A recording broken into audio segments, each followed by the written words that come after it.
नमस्कार, मैं हूं अभिषेक। आप देख रहे हैं मनी 9। पॉजिटिव ग्लोबल सेंटीमेंट की दम पर आज लगातार चौथे दिन बाजार में बाइंग देखी गई। निफ्टी 50 ने 29 अप्रैल के बाद पहली बार आज 17,300 अंक का स्तर छुआ है। संदीप जी, मार्केट में जो बाइंग आ रही है, जो खरीदारी हो रही है, वो आखिर कर कौन रहा है? क्या एफआईआई वापस बाजार का रुख कर चुके हैं, भारतीय बाजार का रुख कर चुके हैं, और क्या इस एफआईआई की खरीदारी की दम पर बाजार एक नई छलांग लगाने की तैयारी कर रहा है? मुझे तो लग रहा है आप ही कर रहे हैं खरीदारी, क्योंकि आप इतने दिनों से इतने बढ़िया बढ़िया सवाल चुन के लाते हैं, इतनी गहरी रिसर्च करके लाते हैं। मुझे भी उतना ज़्यादा पढ़ना पड़ता है और उतना ज़्यादा समझना पड़ता है बाजार को। जहाँ तक देखिए ये बाजार में खरीदारी की बात है, आप मेंशन कर ही रहे हैं। एफआईआई जो विदेशी निवेशक हैं उनकी बाजार में वापसी होने लगी है। अब जुलाई के महीने में आप देखिए बीते जो लास्ट 3 दिन के आंकड़े हैं, खासतौर पे जिसमें हम 27, 28 और 29 की बात करें, 27 जुलाई को उनकी बिकवाली घटकर 436 करोड़ हुई, 28 तारीख को उनका 1638 करोड़ का खरीदारी का नंबर था और 29 जुलाई को 1000 करोड़ रुपए से ज़्यादा का बाइंग का नंबर उनकी ओर से आता हुआ दिखा। यानी कि अब एफआईआई की जो बिकवाली की एक कह सकते हैं कि जो रफ्तार है वो तो कम हुई है। इंडिकेशंस ऐसे भी हैं, संकेत ऐसे भी हैं कि उन्होंने अब खरीदारी करना शुरू कर दिया है। और इस बात का अंदाजा आप ग्लोबल मार्केट से भी लगा सकते हैं। ग्लोबल मार्केट तेज हैं, यूएस के मार्केट्स तीसरे दिन लगातार तेजी के साथ बंद हुए। कल भी आप देखिए, शुक्रवार को भी डाउ आप देखेंगे तो 300 अंकों से ज़्यादा की मजबूती थी। डे हाई के आसपास जाके डाउ में क्लोजिंग हो रही है। आप चार्ट में देख भी सकते हैं कि डे हाई के आसपास जाके डाउ में क्लोजिंग, इनफैक्ट दूसरे दिन लगातार 300 अंकों से ज़्यादा और डे हाई के आसपास जाके क्लोजिंग देखने को मिल रही है। क्योंकि यूएस के मार्केट्स में भी आप देखिए जो नतीजे आ रहे हैं काफ़ी बेहतर आ रहे हैं। अभी तक जो नतीजे आए हैं उसमें आप देखेंगे ज़्यादातर जो कंपनियां हैं उनके नतीजे अच्छे ही हैं। करीब 56% ऐसी कंपनी हैं जिनके नतीजे आए हैं S&P 500 में, और उसमें से भी 73% ऐसी कंपनी जिनके नतीजे अनुमान से ज़्यादा बेहतर अच्छे आए हैं। तो वो कल भी मैं आपसे यही कह रहा था शुक्रवार को भी कि आखिर बाजार एक ही चीज़ पे डिपेंड करता है कि कंपनियों के नतीजे कैसे आते हैं। कॉर्पोरेट अर्निंग जिसे हम कहते हैं कि जो कॉर्पोरेट जगत की कंपनियां कितना मुनाफा कमाती है, जिसपे ईपीएस आता है और ईपीएस फिर आपका पीई बनता है, जिससे आपके वैल्यूएशन डिसाइड होते हैं। तो उस लिहाज से यूएस में नंबर्स काफ़ी अच्छे आ रहे हैं। यूएस में अब कहीं ना कहीं इस चीज़ को लेकर डर खत्म हो गया है कि ब्याज दरें बहुत तेज़ी से बढ़ेंगी। उसका अंदाजा आप 10 साल की जो बॉन्ड यील्ड है उससे लगा सकते हैं, जो 2.7% के भी नीचे जा चुकी है। और सबसे बड़ी जो राहत की बात है, जिस वजह से एफआईआई का मूड बदला है, आपकी करेंसी मजबूत होने लगी है, और वो है डॉलर इंडेक्स। 109 के आसपास पहुंच गया था। अब आप देखिए आपको वो लेवल 105 के 50 के भी नीचे आ जाए, 105 के आसपास आ गया। तो उससे दुनिया भर की जो करेंसीज हैं उसमें राहत ली है। हमारा रुपया भी, हम शुक्रवार को डिस्कस कर रहे थे कि 51 पैसे की मजबूती थी, आज फिर से 23 पैसे की मजबूती, यानी कि 2 दिन में ही करीब 75 पैसे के आसपास की मजबूती हमने रुपए में देखी है। आज तो ऑलमोस्ट 79 रुपए का जो लेवल है डॉलर के सामने वो भी आ गया था। तो डॉलर इंडेक्स जिस तरह से वो रिट्रेस हुआ है उससे करेंसी में राहत देखने को मिली है, और प्लस उसमें एफआईआई का जो पैसा आना शुरू हो गया है उससे भी कहीं ना कहीं राहत मिली है। इससे होगा क्या, आरबीआई को भी काफी राहत मिलेगी। आपकी जो लिक्विडिटी की सिचुएशन है वो भी इंप्रूव होती हुई दिखेगी। आपके जो कॉल रेट्स हैं, जो मनी मार्केट में जो उथल पटक आप देख रहे हैं, वो भी कहीं ना कहीं कम होती हुई दिखेगी।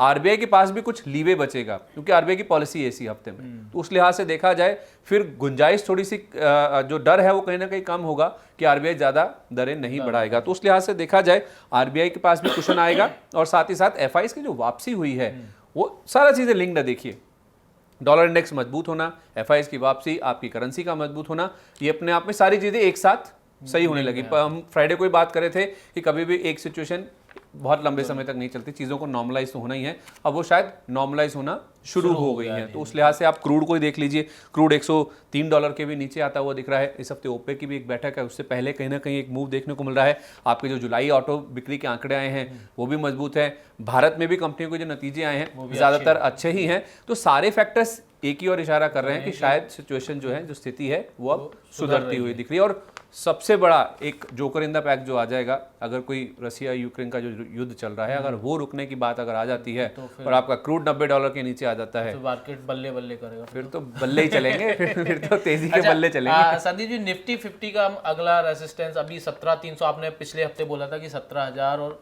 तक आपका जो था प्रेडिक्शन वो 17,000 का था, वो आज हमने 17,300 करके उसको तोड़ दिया। तो अब अगला बड़ा रेसिस्टेंस आप क्या देख रहे हैं बाजार? देखिए 17,300 बहुत जल्दी, इतनी जल्दी आ जाएगा ये हमने नहीं सोचा था, क्योंकि गुरुवार को हमने देखा 17,000 के नीचे थे, फ्राइडे को 17,150 और आज हमने 17,300 के ऊपर 17,350 भी हमने पार किया था। क्लोजिंग 17,340 पे हुई है। तो उस लिहाज से 3 दिन में ही आप देखें तो बहुत बड़ा, बहुत वाइल्ड मूव हमने निफ्टी में हमने बनता हुआ दिखा है। 17,300 हालांकि काफ़ी कड़ा, काफ़ी मजबूत रेजिस्टेंस के तौर पे देखा जा रहा था। वैसे तो 16,888 भी बहुत मेजर रेजिस्टेंस था, लेकिन एक के बाद एक लेवल जिस तरह से टूट रहे हैं, क्योंकि कॉन्फिडेंस बहुत ज़्यादा आ रहा है। हो क्या रहा है कि एक सबसे बड़ी इंपॉर्टेंट चीज़ जो हुई है अभिषेक, वो ये है कि DIIs ने इस बार अपना दम दिखाया। उन्होंने होल्ड किया है, और जो पेशेंस है उनकी वो पे करती हुई दिखी इस बार, क्योंकि उनकी एक रणनीति थी। क्योंकि हमेशा से क्या होता आया है कि जब जब FIIs ने भारतीय बाजारों में बिकवाली करी है, अपनी पोजीशंस होल्ड बेची हैं, तो उन्होंने नीचे में आके खरीदारी करी है। ये इतिहास गवाह है, इसके आंकड़े हम अलग से इसका डिस्कशन कर सकते हैं। और इस बार लेकिन ऐसा हुआ है, DIIs ने पेशेंस दिखाया, नो डाउट। उसमें हमारे आपके जैसे जो SIP निवेशक हैं, छोटे निवेशक हैं, चाहे वो खुद निवेश करें, चाहे SIP के जरिए पैसा ला रहे हैं, उसका भी कहीं ना कहीं सपोर्ट मिला, क्योंकि हर महीने जो पैसा आ रहा है SIP से, तो मार्केट में कहीं ना कहीं तो निवेश करेगा ना म्यूचुअल फंड का, आपका जो फंड मैनेजर है, तो उसका फायदा भी है। और वो रणनीति कहीं ना कहीं पे करती हुई दिखी। और अब अगर इन लेवल्स पे FIIs लौटते हुए दिखेंगे, जहां हमने, आप मान लीजिए 15,183 सही, जहां हमने जून का लो बनाया था, पर FIIs तब तक तो लौटना नहीं शुरू हुए थे। अब वो 16,500-17,000 के आसपास आना शुरू हुए हैं। अगर मान लो 16,500 के आसपास, तो आप ये मानिए कि उनकी ओर से जो बाइंग कभी भी आती है तो छोटे समय के लिए नहीं आती है, वो तो हाँ लॉन्ग टर्म उनका। हाँ, अगर मैं कह रहा हूँ आप 6 महीने ही मान लीजिए, तो अगर वो खरीदारी 16,500 पे खरीदारी करना शुरू करेंगे, तो कम से कम 18, 19, 20 हज़ार के लेवल्स आएंगे। तो उस लिहाज से देखा जाए, एक बड़ा शिफ्ट है जो कि इंडियन मार्केट्स में इस बार देखने को मिला है, कि DIIs ने जो पेशेंस दिखाई है वो कहीं ना कहीं पे होती हुई दिखी है। अब निफ्टी की जहाँ तक बात है, हमने 17,300 तो पार कर लिया, जो एक्सपेक्टेड नहीं था इतनी जल्दी हो जाएगा, क्योंकि एक लेफ्ट आउट फीलिंग भी कहीं ना कहीं कि बस मेरी छूट ना जाए यार, मैंने 16,000 भी मिस कर दिया, 16,500 भी मिस कर दिया, 17 भी मिस कर दिया, आज तो 17,300 भी मिस हो गया। ये भी बहुत बड़ा रेजिस्टेंस था। तो अब जो 17,300 के बाद लेवल आता है वो 17,500 का है, और 17,500 के बाद अगर वो लेवल पार हो गया, फिर 17,777 ये वो लेवल है जो कि मेजर रेजिस्टेंस के तौर पे सामने आता है। अब 17,000 हमने पार कर लिया, 17,000 एक बहुत अच्छा बेस बन गया है, वहाँ पे सपोर्ट बहुत स्ट्रांग है। बहुत जल्दी निफ्टी 17,000 का लेवल तोड़ देगा, ऐसी आशंका कम है। तो उस लिहाज से कोई बहुत बड़ा इवेंट आ जाए या कोई बड़ी नेगेटिव खबर आ जाए तो अलग बात है। 17,000 अगर टूटता भी है तो फिर वो 16,888 जो मैं कह रहा था, जो रेजिस्टेंस था एक समय, अब वो सपोर्ट के तौर पर काम करेगा, और उसके बाद 16,750 ये आपके लेवल्स हैं जो आपको मोटा मोटी ध्यान में रखने हैं। ठीक है। आपने कहा कि जो DIIs हैं या जो रिटेल इन्वेस्टर्स हैं वो पेशेंस हो गए, मतलब उनको या तो उनकी जानकारी बढ़ी है बाजार के प्रति, या थोड़े से सजग हो गए हैं। तो मुझे लगता है कि ये जो हमारा Money9 ऐप है या Money9 चैनल है, उसका भी शायद थोड़ा बहुत असर हो, क्योंकि हमारे जो दर्शक हैं लगातार हमसे सवाल पूछ रहे हैं, अपने स्टॉक्स के बारे में पूछ रहे हैं, नया हमेशा नया आउटलुक जानना चाह रहे हैं। तो मतलब वो कहीं ना कहीं बाजार को लेके मतलब जागरूक हुए हैं, बाजार को जानना और अच्छी गहराई से समझ। देखिए, Money9 पे हमारी कोशिश यही है कि हम ट्रेडिंग के ऊपर फोकस ना करके इन्वेस्टिंग के ऊपर फोकस करें, और इन्वेस्टिंग से भी ज्यादा आपकी समझ के ऊपर। हाँ, समझ, लोग क्या करते हैं, समझ होगा तो आपके लिए हर चीज सहज हो जाएगी। लोग क्या करते हैं, आप पहले आप शेयर खरीदते हैं, फिर जब नुकसान होता है तो फिर उसकी बैलेंस शीट पढ़ने जाते हैं। तो पहले आपको शेयर भी खरीदना नहीं आया, फिर आपको बैलेंस शीट भी नहीं पढ़नी आई। तो हम क्या कह रहे हैं, आप पहले बैलेंस शीट पढ़ना सीखिए, पहले आप उसे प्रॉफिट एंड लॉस अकाउंट देखिए, कंपनी करती क्या है, बिजनेस क्या है, उसके फंडामेंटल समझिए, पहले निवेश के गुण सीखिए, फिर निवेश करिए। तो प्रॉफिट वही हम तो करने की कोशिश कर रहे हैं। फिर हाँ। तो लॉस नहीं होगा, फिर से प्रॉफिट होगा।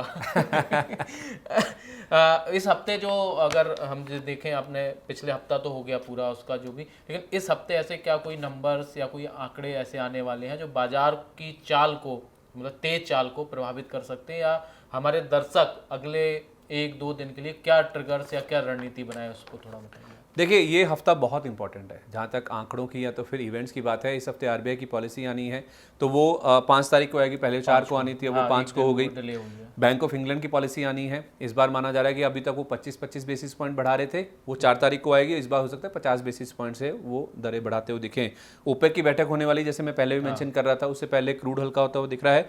US के रोजगार के आंकड़े आने हैं, हम फ्राइडे को डिस्कस कर रहे थे कि टेक्निकली वो मंदी में है, लेकिन उनकी इकोनॉमी बहुत मजबूत है, क्योंकि नौकरियों के आंकड़े, जॉब्स के आंकड़े बहुत मजबूत है। तो जुलाई में कैसा रहा है US के लिए रोजगार का के लिहाज से महीना, वो देखना होगा। बैंक ऑफ इंग्लैंड क्या करता है, हमारी पॉलिसी में क्या आता है, क्योंकि अब 50 या 40 तो नहीं होना चाहिए, हाँ, 35 हो या 25 हो, और इतना तो मान के चलना, हाँ, मतलब और उसमें भी RBI गवर्नर ये आश्वासन दे कि ये महंगाई को लेके बहुत ज़्यादा चिंता की बात नहीं, हालांकि वो पहले भी कह चुके हैं अक्टूबर से महंगाई नीचे आएगी, लेकिन अब उनका एक सपोर्ट जो है पूरी मार्केट के लिए, इकोनॉमी के लिए वो बहुत ज़रूरी है, इस तरह से कि अगर आपका रेगुलेटर इस चीज़ को लेकर आश्वस्त है, जैसे यूएस के फेड चेयरमैन ने स्टैंस लिया है, आंकड़े उनके सामने हैं, 2 बार नंबर नेगेटिव आ गया जीडीपी का, टेक्निकली आप रिसेशन में है, फिर भी आप देखिए ना सरकार ना ही उनका रेगुलेटर जो फेड चेयरमैन है मानने को तैयार नहीं है कि हम मंदी में हैं, हम रिसेशन में हैं। वैसा ही कुछ स्टैंस, कुछ कड़ा रुख, जो मजबूत रुख है, जो सपोर्ट करने के लिए, कड़ा रुख का मतलब सपोर्ट करने के लिए, सहारा देने के लिए इकोनॉमी को, ऐसा ही कुछ अगर शक्तिकांता दास बोलते हैं उस दिन अपनी पॉलिसी के दिन, तो वो हमारे मार्केट्स के लिए बहुत इंपॉर्टेंट होगा। संदीप जी, आज निफ्टी के सारे इंडेक्स तो वैसे तो हरे, सिर्फ फार्मा को छोड़ के सब हरे में रहे, लेकिन उसमें भी जो हमारा ऑटो इंडेक्स है वो सबसे ज्यादा 3.27% मतलब चढ़ के बंद हुआ है। तो ये जो ऑटो सेक्टर का पूरा सेगमेंट है, अचानक एकदम से कैसे भाग रहा है, और ऐसी क्या खबरें आ रही हैं कि ऑटो स्टॉक्स एकदम से मतलब टॉप गियर में चल रहे हैं? देखिए, जब हमने आईटी सेक्टर डिस्कस किया था तो मैंने आपको कहा था कि जब जब ग्रोथ कम होने की बात होती है तो ऐसे सेक्टर जो कि हाई ग्रोथ वाले होते हैं, जो कि बहुत ज़्यादा तेज़ भागते हैं या भागे होते हैं, उनमें ही करेक्शन आता है। इसीलिए हम देखते हैं जब भी मंदी की बात होती है, जब भी ग्रोथ स्लो डाउन की बात होती है, तो आईटी सेक्टर सबसे ज़्यादा पिटता है। अब जब चलेंगे तो फिर चलेंगे भी यही, चाहे वो आईटी हो चाहे वो ऑटो हो। ऑटो में भी आप देखिए, एक दिन हमने डिस्कस किया था कि ये लीडिंग इंडिकेटर है। आपकी जब इकोनॉमी में सुधार होता है या मजबूती आती है तो ऑटो सेक्टर उसका एक पहला इंडिकेशन होता है, वो पहले आपको इंडिकेट करे, इसलिए उसे लीडिंग इंडिकेटर बोलते हैं। बाद वाला इंडिकेटर नहीं, पहले का इंडिकेटर है। और ऑटो देखिए इस चीज़ को साफ दर्शा रहा है, क्योंकि आप देखिए स्कॉर्पियो की बात कर लीजिए, एन स्कॉर्पियो लॉन्च हुई है, उसमें आप देखिए 1 मिनट में 25,000, आधे घंटे में 1 लाख गाड़ियाँ। तो कहाँ मंदी है, कहाँ दिक्कत है, डिमांड कितनी मजबूत है। आज जो जुलाई ऑटो बिक्री के आंकड़े आए हैं वो भी काफ़ी मजबूत देखने को मिले हैं। फेस्टिव सीजन हमारे सामने खड़ा है, मानसून आपका अच्छा है, मानसून अच्छा रहा है अभी तक, जितना पहले अनुमान किए जाते हैं उससे अभी तक बेहतर ही है। तो आपकी जो ग्रामीण मांग है, जो रूरल इकोनॉमी से जो मांग आती है, जो एक चिंता का विषय है, अब वो भी कहीं ना कहीं सुधरने की उम्मीद लगाई जा रही है, तो वो भी कहीं ना कहीं फायदा करता हुआ दिखेगा। और सबसे अच्छी बात जो ये है कि चिप शॉर्टेज जिससे पूरी इंडस्ट्री जूझ रही थी और कई सारे सेक्टर्स जूझ रहे थे, अब वो भी कहीं ना कहीं ईज ऑफ होता हुआ दिख रहा है। कंपनियां नए नए मॉडल्स लॉन्च कर रही हैं और उसकी अब डिमांड आप देख ही रहे हैं किस तरह से आती हुई दिख रही है। तो पूरा सेक्टर आप देखेंगे एक तरफ इशारा कर रहा है कि मांग बहुत मजबूत है और चिप शॉर्टेज कम हो रहा है, सप्लाई भी सुधरेगी और उसका फायदा कहीं ना कहीं ऑटो कंपनी को दिखेगा, जिसके आप नंबर्स तो आप देख ही रहे हैं कि कई गाड़ियों में तो 1-1 साल की 9-9 महीने की वेटिंग चल रही है, फिर भी लोग बुक कर रहे हैं गाड़ियाँ। हाँ, तो उस लिहाज से देखा जाए अब आपके ऑटो पेट्रोल डीजल के प्राइसेस भी स्थिर हैं, तो ऐसे वो वाली दिक्कत भी बात नहीं है। अब आप पेट्रोल डीजल को भी छोड़ दीजिए, टाटा मोटर्स ने आज कहा है कि वो 10 नई ईवी गाड़ियां लॉन्च करेंगे कुछ सालों में। तो उस लिहाज से कंपनियां अडेप्ट भी कर रही हैं, शिफ्ट भी कर रही हैं, जिस तरह से पूरा सिनेरियो बदल रहा है, जो सेक्टर में ट्रांजिशन हो रहा है उसको भी बहुत तेजी से अडेप्ट करती हुई दिख रही है, उसका भी फायदा साफ तौर पर दिख रहा है। चलिए, आज ये रहा पूरे दिन भर मार्केट का हाल। अगर आप भी किसी स्पेशल स्टॉक या शेयर मार्केट से जुड़ी कोई खबर जानना चाहते हैं, आप कोई सवाल पूछना चाहते हैं, तो आप ज़रूर हमें कमेंट बॉक्स में बताएं, हम अपने एक्सपर्ट्स उनका जवाब देने की कोशिश करेंगे।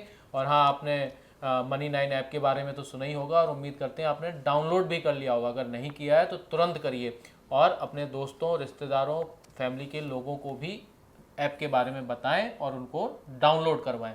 आप हमें फेसबुक, इंस्टाग्राम और ट्विटर पर फॉलो कर सकते हैं और यूट्यूब पर तो हम हैं ही, Money9 चैनल हमारा जो आप देख रहे हैं। आप हमें देख रहे हैं, पसंद कर रहे हैं, कमेंट कर रहे हैं, इसके लिए आपका बहुत बहुत धन्यवाद।